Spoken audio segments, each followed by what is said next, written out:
we're finding ourselves in with this budget. Mr. LoBiondo. Thank you. Thank you, Mr. Chairman.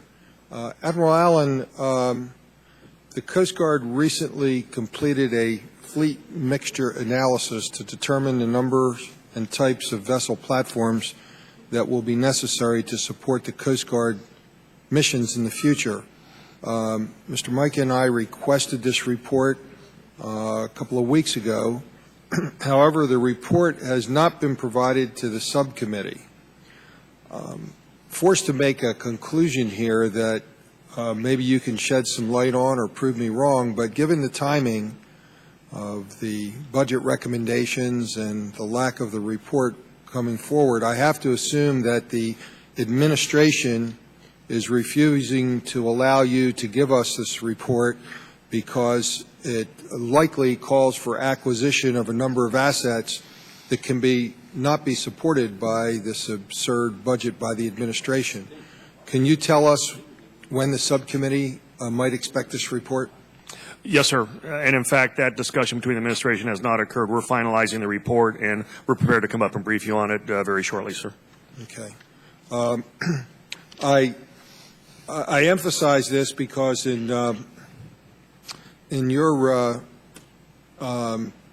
statement on the modernization of the fleet, you talked about and I think it's important for this to be on the record, Mr. Chairman, you talked about the recent experience in support of the Haiti operation and the response, and you noted that the Coast Guard operates one of the oldest fleets in the world, and of the 12 major cutters assigned to the Haiti relief operation, 10 of the 12 cutters, or 83%, suffered severe mission-affecting capabilities. I guess in layman's terms, they broke down. Not quite broke down, but had major, let's say it could be a casualty of a subsystem like a water evaporator, but mission debilitating casualties. That's correct, sir. 2 were forced to return to port for emergency repairs. 1 proceeded to emergency dry dock. And you also stated that you had to divert air resources away from evacuation efforts to deliver repair parts. That's correct, sir. So, I mean, Mr. Chairman, I think we're saying the same thing, but I think we're going to be forced to emphasize this repeatedly and emphatically so that everyone understands in real terms, in a real operation, in a real disaster, what these devastating cuts are going to mean. And further along the same line, Admiral Allen, the President, as we talked about, proposed to eliminate 5 maritime safety and security teams. One of them, as we noted, home ported in New York City, another one in Anchorage, one in San Francisco, one in New Orleans, and one in Georgia. The impact would be just short of 400 military positions. Can you outline for us, in your view, what specific capabilities would be lost under this proposal if it were to be enacted? Yes, sir. Marine safety and security teams have a combination of capabilities, but most notably it is on-water presence, the ability to conduct security patrols not only on the water but around facilities on land. The teams are deployable.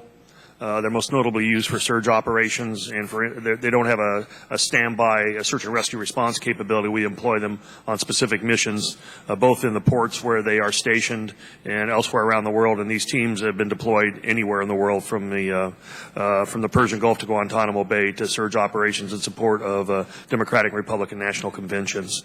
They are deployable specialized forces. So they would act obviously as a deterrent, keep bad guys away.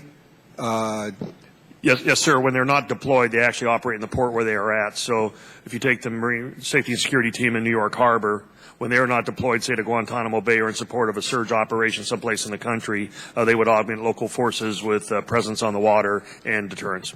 I specifically highlight New York, New Jersey, because obvious geographic reasons for me, but assuming this ridiculous proposal were to be advanced and enacted, what would it mean in the case of the Port of New York if there were to be